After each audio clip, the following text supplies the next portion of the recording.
Pues muchas gracias por su interés, por su presencia. Vamos a hablar, voy a aprovechar una ponencia que ya tenía, entonces no se vayan con la finta del título. Vamos a hablar realmente de los árboles urbanos, la importancia de la selección de la especie al sitio de plantaciones, es una de las leyes que seguimos en la arboricultura urbana. Y la otra ley que tiene que prevalecer también es el mantenimiento del arbolado en tiempo y forma, que lamentablemente en nuestra cultura no es muy común eso. Creemos que cumplimos con la patria y con Dios plantando un árbol y dejándolo crecer a la buena de Dios, ¿sí? Lo cual no es lo correcto. Nada más para que se den una idea y sin querer yo adelantar mi plática, pero muchas veces la falta de mantenimiento hace que un árbol que podía haber vivido 200 años, a los 80 lo tengamos que tumbar porque una pudrición lo hace ya peligroso y dejarlo en pie puede poner en riesgo la vida de las personas o sus bienes. Entonces de ahí la importancia de que el mantenimiento se haga en tiempo y forma. Entonces, déjenme hablarles de la institución en la que yo he elaborado por más de 42 años. También es vecina de nosotros, yo soy coyoacanense a mucha honra y a mucho cariño, pero también la institución en la que yo trabajo es también coyoacanense y es fiel heredera de alguna forma del ingeniero Miguel Ángel de Quevedo, que también era otro coyoacanense convencido y que amaba su tierra.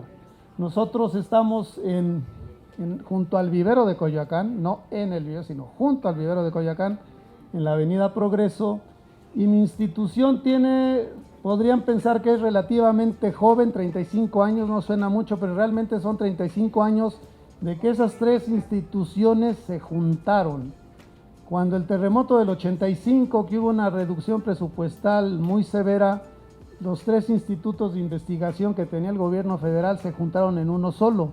El Instituto de Investigaciones Agrícolas, el Instituto de Investigaciones Pecuarias, lo relacionado con la ganadería, el Instituto de Investigaciones Forestales, que había llegado a Coyoacán en 1958 y que venía de las calles de Edison en el centro de la ciudad desde los 30. Entonces somos una institución muy, muy añeja.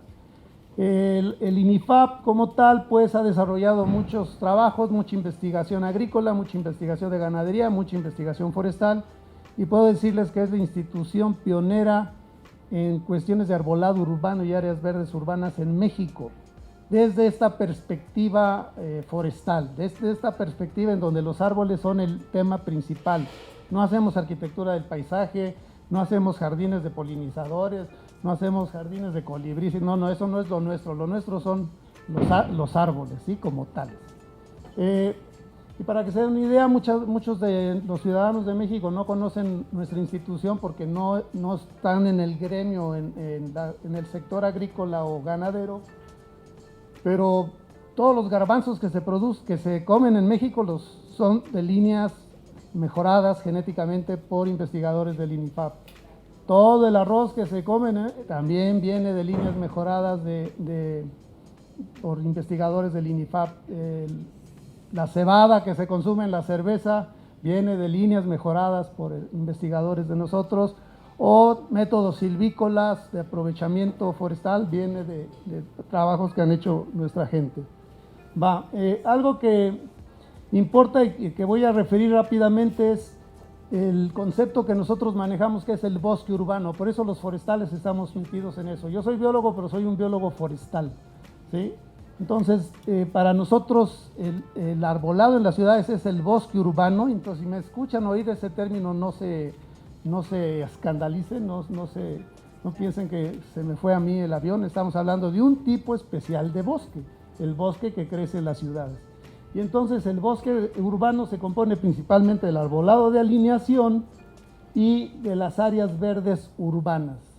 La Conchita sería un ejemplo de un área verde urbana. Pero también entran las riberas de los ríos, las grandes masas arboladas como el bosque de Chapultepec o el bosque de San Juan de Aragón, o las glorietas que somos muy afectos en nuestro país, o las riberas de los ríos hasta los cementerios. Acabo de terminar un trabajo en el Panteón Civil de Dolores, en donde hicimos la evaluación del arbolado. Es la primera vez que evaluamos el arbolado de un panteón y fue muy interesante pues ver este tipo de situación con los árboles y las tumbas. Hablamos también del bosque periurbano, el que está alrededor de las ciudades y que generalmente les proporcionan un servicio a la ciudad, como puede ser el agua, por ejemplo, o zonas de recreación, y que por lo mismo es importante que las conozcamos. Entonces hablamos del bosque urbano y del bosque periurbano. Si quieres yo la puedo manejar aquí. Y que en la Ciudad de México tiene gran importancia en el suelo de conservación. Bien, la disciplina que maneja esta área es, le llamamos nosotros dasonomía urbana. Dasos quiere decir bosque, nomos ley, estudio. Entonces nuestra ciencia con la cual nosotros abordamos la temática de los árboles urbanos, pero con muchas de las metodologías que se utilizan en las áreas forestales rurales. Y por eso decía yo que los árboles son la parte principal en lo que hacemos. Tenemos muchos ejemplos de los trabajos de investigación que se han hecho, principalmente lo que ha realizado el INIFAP. Y algo que es importante tomar en cuenta, y por eso consideraba que era pertinente darles esta plática: los árboles han estado asociados a nosotros desde hace millones de años, tanto que bajamos de ellos y tanto que como especie, ¿sí? No como personas, como especie. Y por eso tenemos esta afinidad por los árboles. Hay trabajos muy interesantes donde, ¿por qué tanto amor por los árboles de los humanos? Pues porque bajamos de ellos, ¿sí?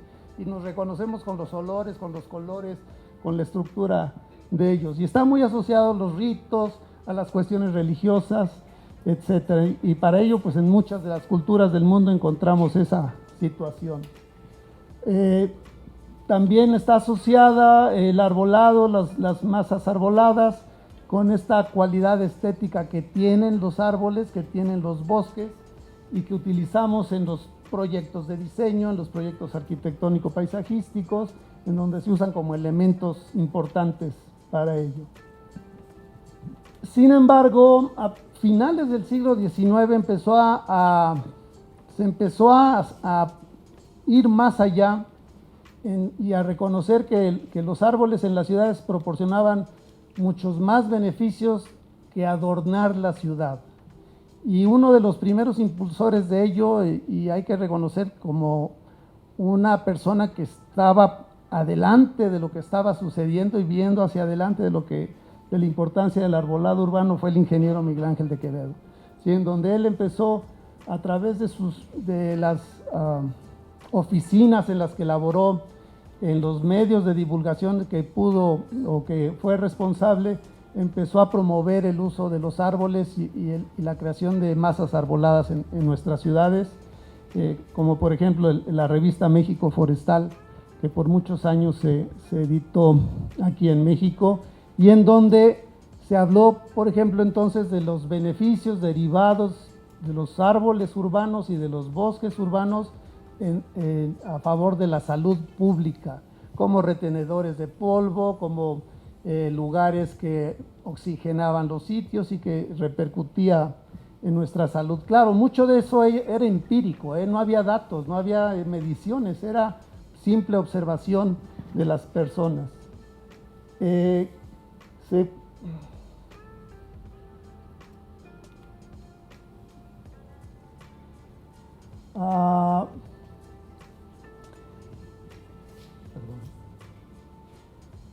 Y también aquí es importante reconocer que la Ciudad de México ha sido de las primeras ciudades que contó con un parque urbano en este contexto del uso de la vegetación urbana en la ciudad. Y es muy probable, estoy totalmente seguro, con base en la investigación que hice, que la Alameda Central de la Ciudad de México es el primer parque urbano en el continente americano y muy probablemente de los primeros parques en el mundo. Ojo, en el concepto de que es un espacio abierto a los ciudadanos. Los reyes, los nobles, los aristócratas, los mismos tlatoanis aztecas tenían sus zonas reservadas con arboledas, con jardines, pero generalmente era para el disfrute de ellos.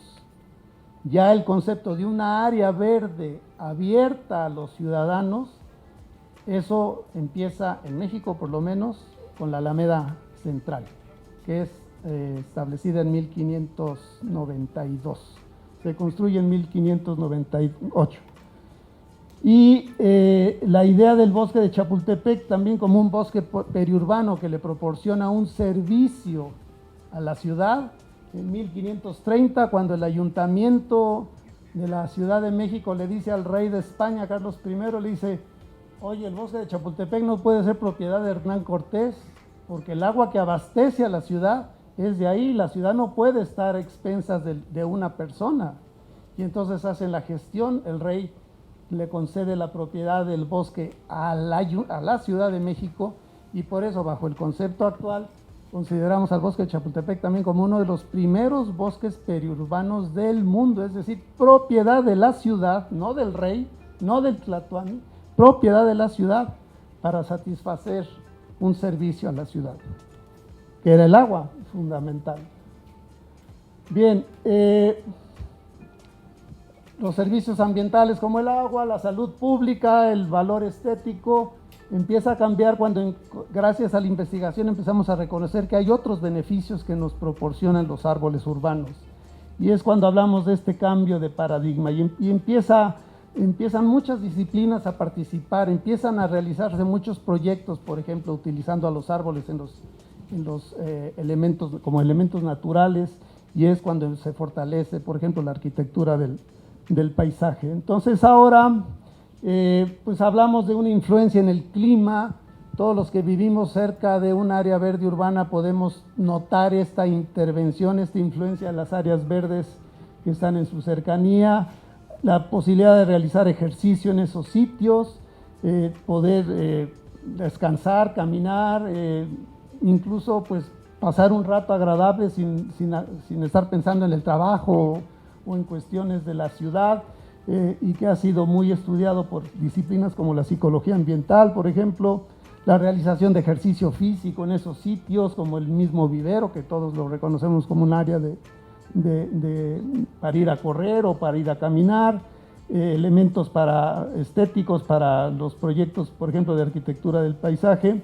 Y en los últimos años se empezó a buscar darle un valor económico a esos beneficios, y al rato podríamos platicar de ello si queda tiempo.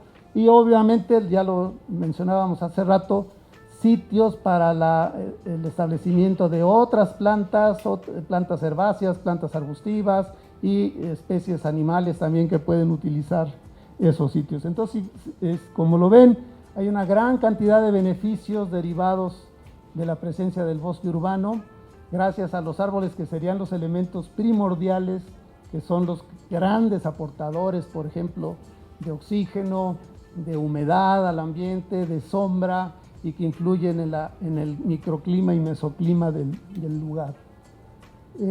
Entonces, esta idea de los beneficios, voy a terminar con este aspecto.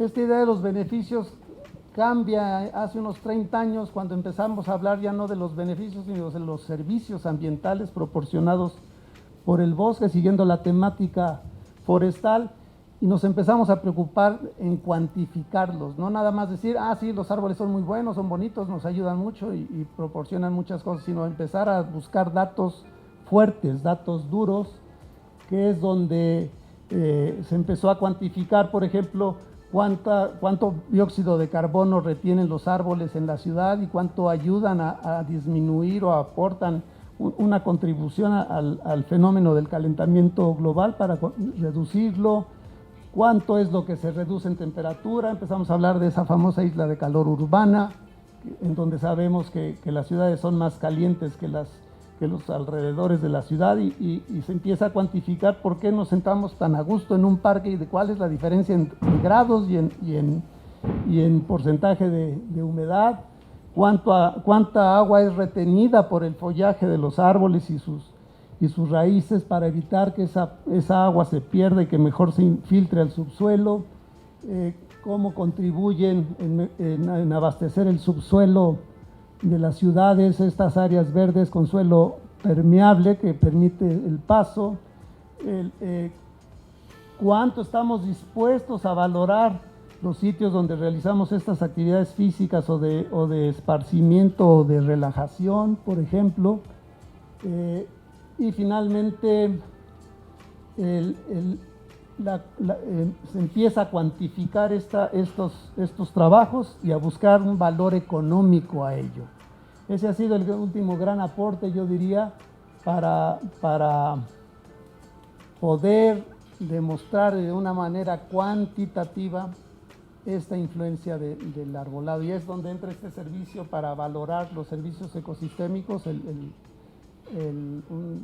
programa desarrollado por los investigadores del Servicio Forestal de los Estados Unidos, que se adaptó a México y que nos ha permitido cuantificar estos servicios ambientales y darle un valor económico que nos permite demostrar esa importancia.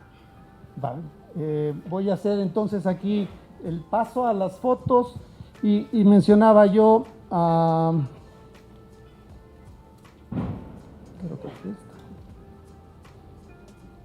Entonces, la especie al sitio de plantación, ese refería yo que es una ley que tenemos que seguir en la arboricultura urbana y que lamentablemente pues poco se respeta, ¿sí? Muchas de las quejas que recibimos de los ciudadanos, de las personas que tienen árboles enfrente de sus casas o en sus casas, se derivan de daños que ocasionan los árboles porque no fue la especie adecuada a ese sitio. Y nos sucede que los plantamos pequeñitos, muy bonitos, de 2 metros de altura, de 1 metro de altura, preciosos, pero pasan los años y se convierten en verdaderos monstruos que mejor no señalemos, señora. Ya está contra la pared, pero como ejemplo. Y allá atrás hay uno que deberían de saber, el de atrás está para señalarlo abiertamente. Un árbol que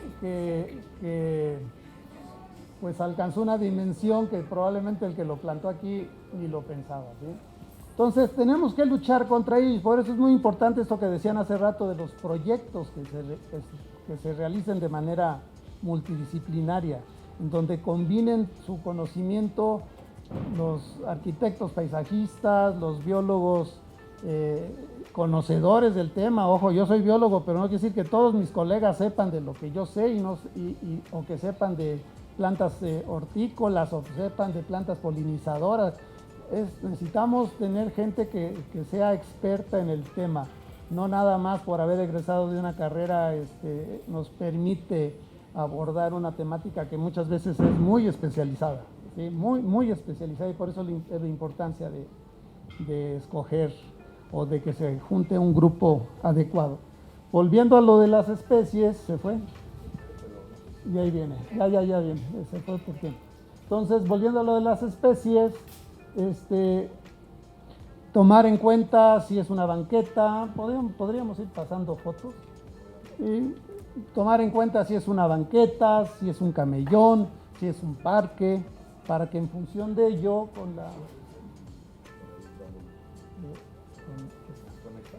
lateral, si es un parque, si es un camellón, cuál es por ejemplo, de los suelos urbanos, desde el punto de vista del arbolado, conocemos muy poco. Se han hecho muy pocos estudios de suelos y no sabemos si ese suelo es el mejor, es el adecuado para esa especie, y pues tenemos que plantar muchas veces a la idea de que pues yo creo que sí va a funcionar, ¿sí? Porque no tenemos datos del suelo. Entonces, las cualidades estéticas del árbol, florece, no florece, tira los frutos son peligrosos, tiene espinas, es venenoso, los frutos les da a los niños de comérselos, y qué tal si se intoxican, hacen pastelitos y demás.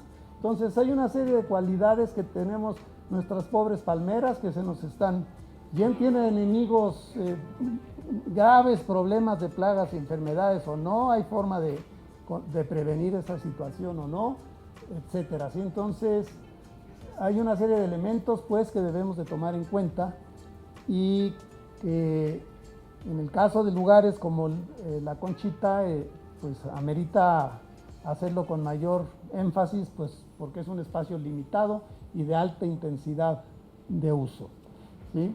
Entonces, afortunadamente en México, en la Ciudad de México tenemos una amplia gama de posibilidades.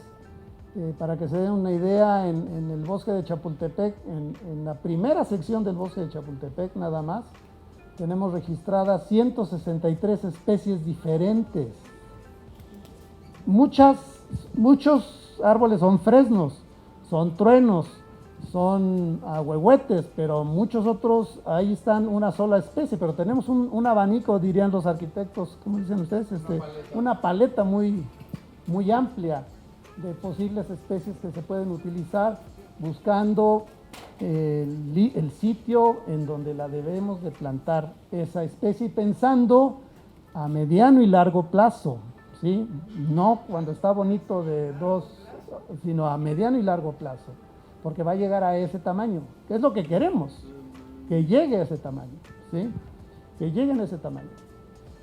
Los eucaliptos, por ejemplo, fueron sobreplantados en México, lamentablemente. Mucha gente le echa la culpa al ingeniero Miguel Ángel de Quevedo y yo aquí corrijo, desde que llegó Maximiliano trajo un horticultor, lo que sería un arquitecto del paisajismo, un jardinero especializado, y él ya reporta eucaliptos en la Alameda Central de México. Ya habían llegado los eucaliptos.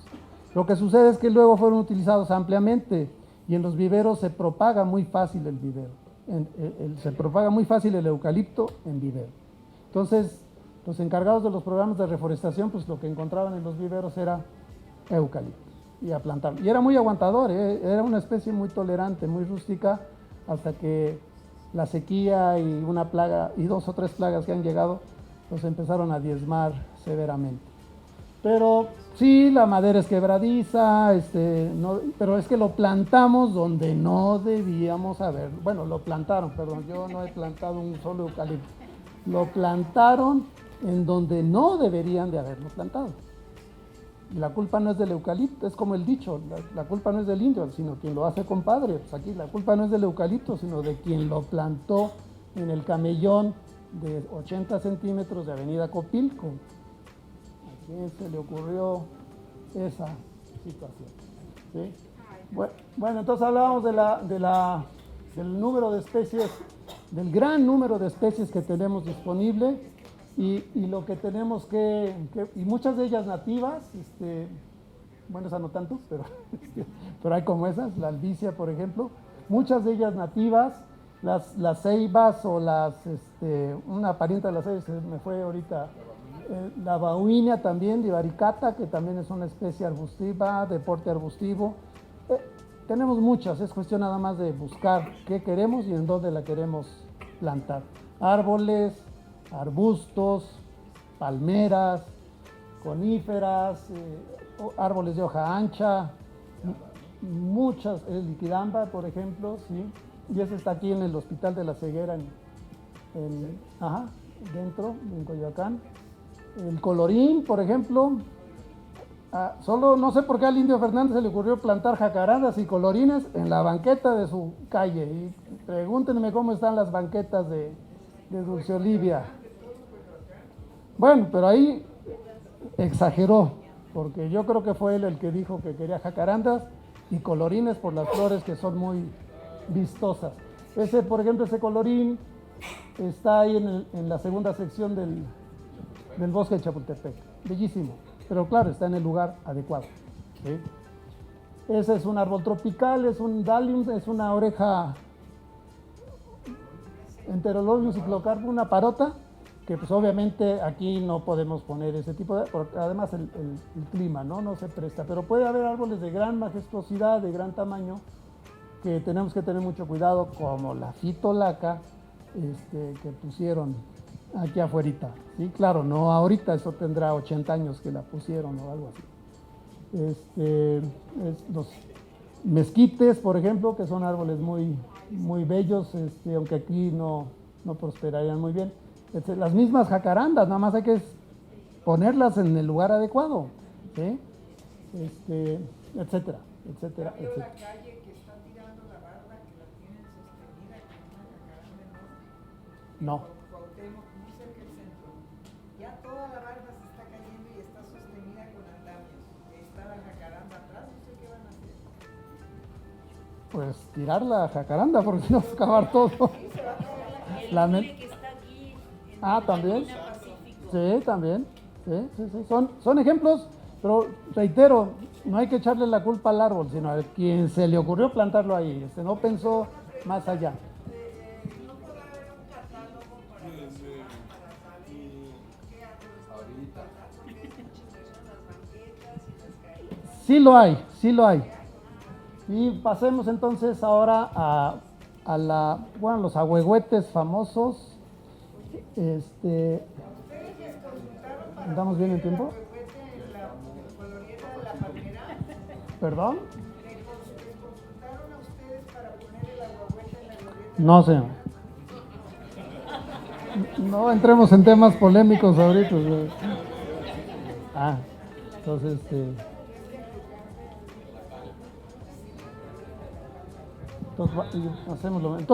pasemos al tema de mantenimiento. Entonces, el tema de mantenimiento básico, importante, para que nuestros árboles puedan vivir todo el tiempo que tenían que vivir, ¿sí?